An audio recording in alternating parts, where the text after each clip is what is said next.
Hello everybody, Joseph here to talk about magical things. This is Dude, who's probably my favourite furry friend on the whole planet. He's a lovely boy and a good companion. Say hello to everybody, Dude. Manners are a problem. Okay, now, as you're probably all aware, the world's shutting down with our virus going on. And everyone feels helpless. Now, if you're watching this, hopefully you're one of my Facebook friends or someone who just listens to me occasionally. Please feel free to absolutely dismiss me as just a stupid old man. But I've had some experiences. And as maybe you haven't got a lot to do at the moment, I thought I'd share some with you that might be of interest. Oh, also, I'm drinking alcohol at the moment, so please, I don't know, maybe you can have some too. Now, the biggest danger, I think, especially for spiritual people, is the feeling of helplessness in this whole situation. It is massive. It is worldwide. It is outside of our control. And especially if you're a spiritual person, a good person, which I'm sure many of you are, you've been trying for years to make the world a better place, to spread love and kindness and just to do good things. And then here we have it. Here we have this horrendous catastrophe, which in many ways is not completely unexpected. We've had our fires, we're having the destruction of the world. And on a positive note, maybe something good will come out of this this horrendous virus. Maybe we'll be kinder to the animals, maybe we'll be kinder to each other. Maybe we'll stop this wholesale destruction of the earth. But I want you to know that you're not completely helpless. I'd like you've got time now. Hopefully you'll be happy, but you might be sitting at home watching TV or the internet. I'd like you to Google Mediterranean pre-Christian goddess religions, and also the Celts and also the Druids. A time when magic was seen as part of nature and interwoven with absolutely everything. Us as human beings, I'm going to move this candle, it's irritating me. Us as human beings, all living things. We were part of something. We weren't alone. Now, don't get me wrong. Human beings have always been assholes. We've always been, we've always had this side to us, which is not good. Which is why our species rules the planet, because we can be monsters. But at the same time, there are folks such as yourself who try very, very hard to be spiritual, elevated human beings.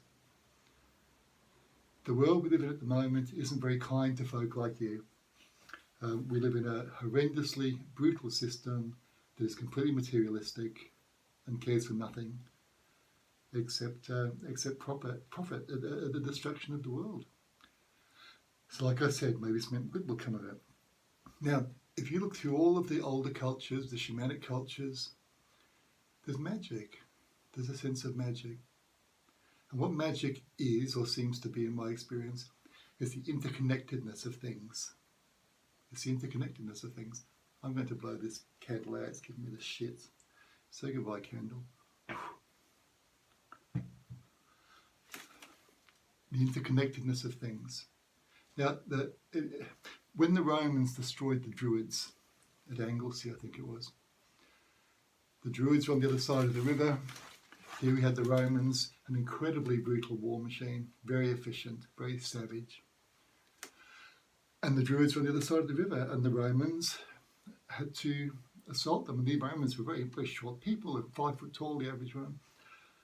Young men, they were terrified because lots of the reports state that while the Druids on the other side of the river were there screaming and chanting, and their women were trying to get the men to be braver, they could see these gigantic monstrous creatures moving through the crowds.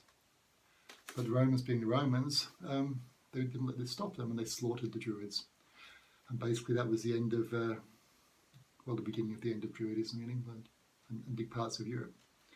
Interestingly enough, there was a very similar experience when the conquistadores destroyed the Aztecs, right at the end. Gigantic, monstrous animal creatures were seen moving among the defenders. Strange, the remnants of paganism, the remnants of other worlds here. And magic is mainly gone from our world. Once it was almost universal. Look at the Aboriginal people, been here, how long did they say now? Well, I think it's ages, hundreds of thousands of years at the very least. They're indigenous, which means they're part of the landscape. They're like the animals, that they belong here, they're part of it all. Yet for all of their enormous wisdom and magical power, they could not stop themselves being destroyed by the Europeans. This has been the story of indigenous cultures all over the world. Magical, able to do extraordinary things, yet it was no good against guns and artillery. And since those days, you can still find pockets of magic. I've seen, with my own eyes, I've seen indigenous people here in Cairns. I can only describe it as magical, supernatural things right in front of my eyes. And overseas also, when I was in Great Britain, there was a man there, he was sort of a Christian. I saw him do miraculous healings. He was also a dickhead, but apart from that, he still had this great gift, did miraculous things. And I'm sure you could go to most parts of the world today and you'll find down a back street, in a little hut in the forest, you'll find someone who can do magical things.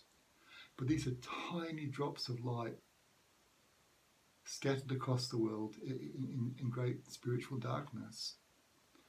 But those little drops of light are still there, and magic is not gone. It's just gone into it's like it's gone to sleep for a while. It's been a long while. But it's still possible for you to have some say in what happens. We can't stop this virus. It's going to come down to Western medicine to a big extent. Come here, Kat, you're not going out. It will make a difference. And also things like diet and all sorts of old things, and Chinese medicine and herbalism, and it will bring it under control. There's not enough magic in the world for us to use that to any great degree. But there is enough for you to do things in your own life to make a difference. Maybe not big things, but anything is a good thing, however small. I'm sure you've sat in your garden, there's been some beautiful little bird or creature that's aware of you, and you know there's something more there. It's like a touch of the gods, touch of the spirits. There is magic. Now I would encourage you to find that magic in yourself and in your life and make your own little light so you can affect the things happening to you. If you get the virus, if somebody you know gets the virus, perhaps with these things that you can do, you can stop them from dying. You can stop them from being tremendously damaged. So try and find your peace again. There will come a day, I believe, it could be 1,000 years in the future, when this light will come back, when magic will be virtually everywhere again. You know, technology will still be there in some amazing form, but this magical technology, it will return. And please, from tonight, try and just sit calmly, just think of your own little world, the people you love, and just picture them.